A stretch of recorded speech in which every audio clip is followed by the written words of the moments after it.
Bonjour, voici la première newsletter de l'année, la première lettre d'information d'émergence de cette année 2019-2020. Voilà, j'espère que chacun d'entre vous a profité de bonnes semaines de repos, de soleil, de lumière, pour redémarrer avec énergie, enthousiasme et plaisir. Le plaisir, il y en a déjà pas mal d'entre vous qui ont trouvé un bon moyen de prolonger en quelque sorte un peu l'été ou le soleil ou la lumière, puisque ce sont plus de 150 personnes d'émergence qui vont venir à Cancun au congrès franco-mexicain, le premier congrès franco-mexicain. Voilà, où il va y avoir évidemment une ambiance très, très nouvelle, très différente, avec la chaleur, la mer et le travail. Voilà. Je vais vous parler de quelques nouveautés d'émergence. Il y en a toujours, vous savez, on répond le mieux possible à chaque année et lorsqu'on peut à vos attentes.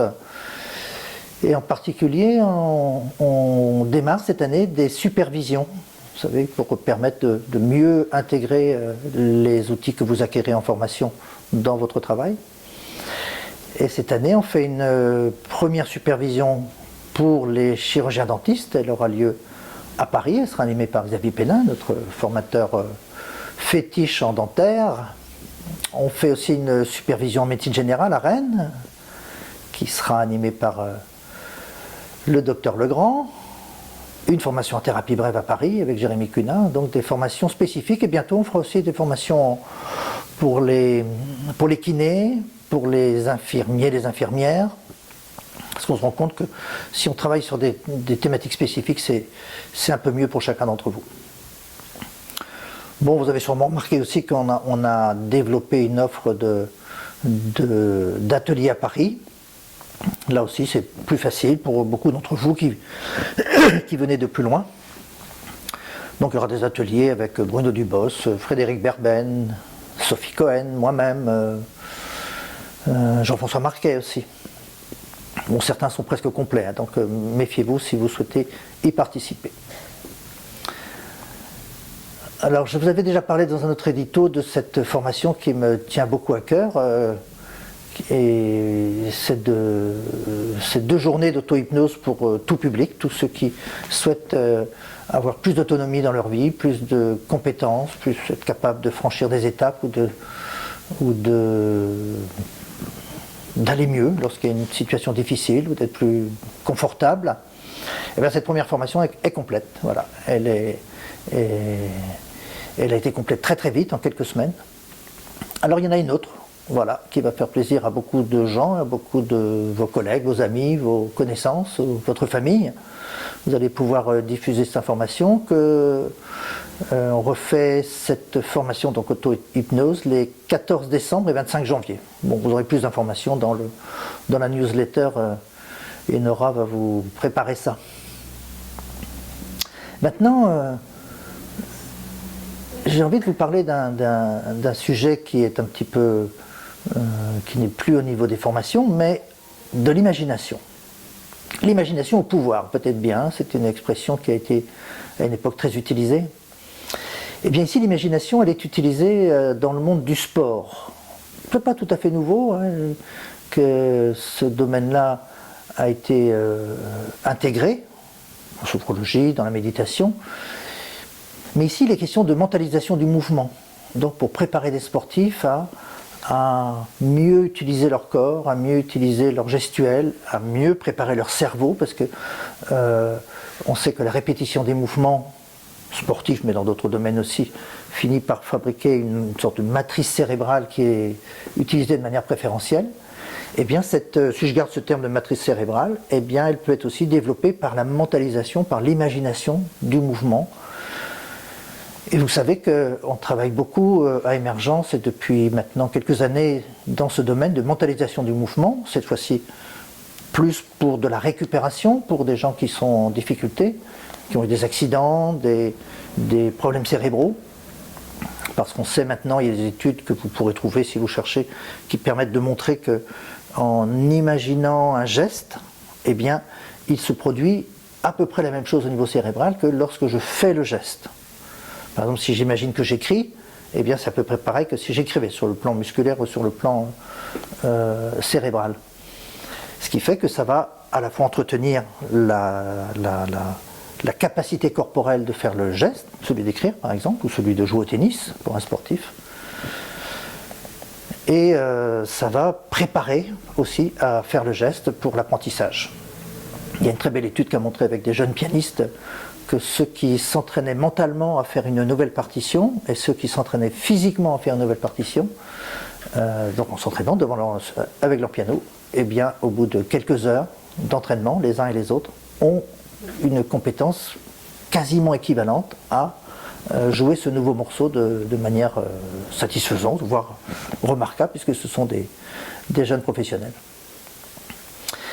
Maintenant, cette mentalisation du mouvement, elle est utilisée à l'INSEP, donc l'Institut national pour la préparation des sportifs de haut niveau, et en particulier avec le professeur Émeric Guillot, qui est un professeur de Lyon, mais aussi le docteur Claire Calmels.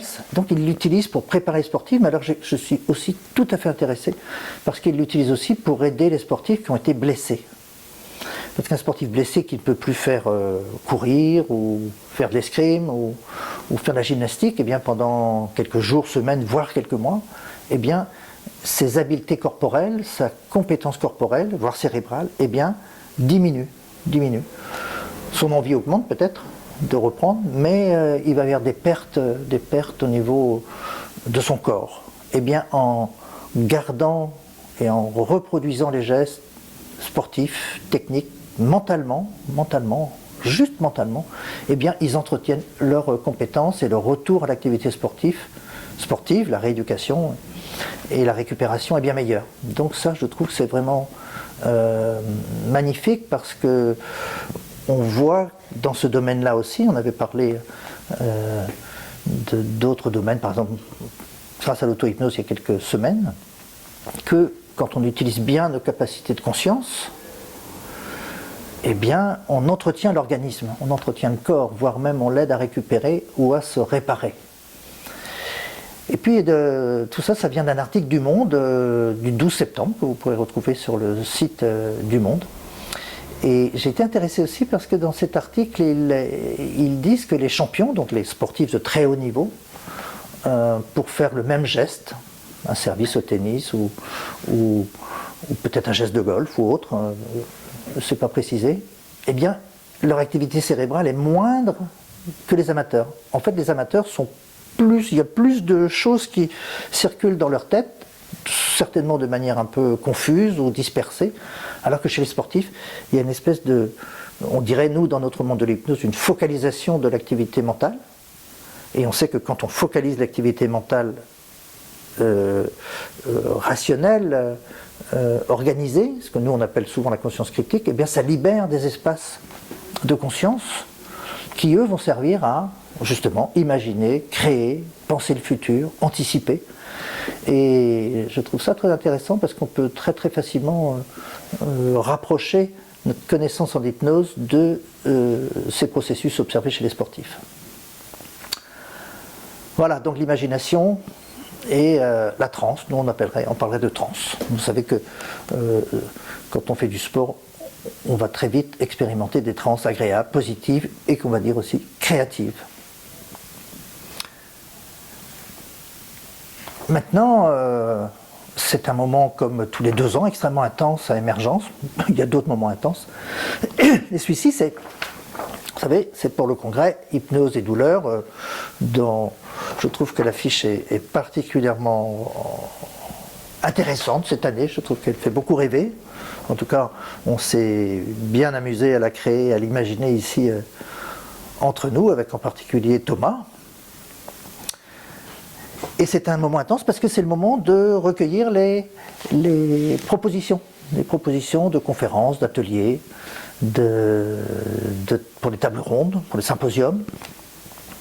Donc je vous invite tous et toutes qui avaient envie de transmettre, de communiquer, qui avaient une pratique qui vous paraît intéressante à transmettre, une étude, un contexte de soins, voilà, une technique spécifique, eh bien, à nous faire une proposition d'intervention.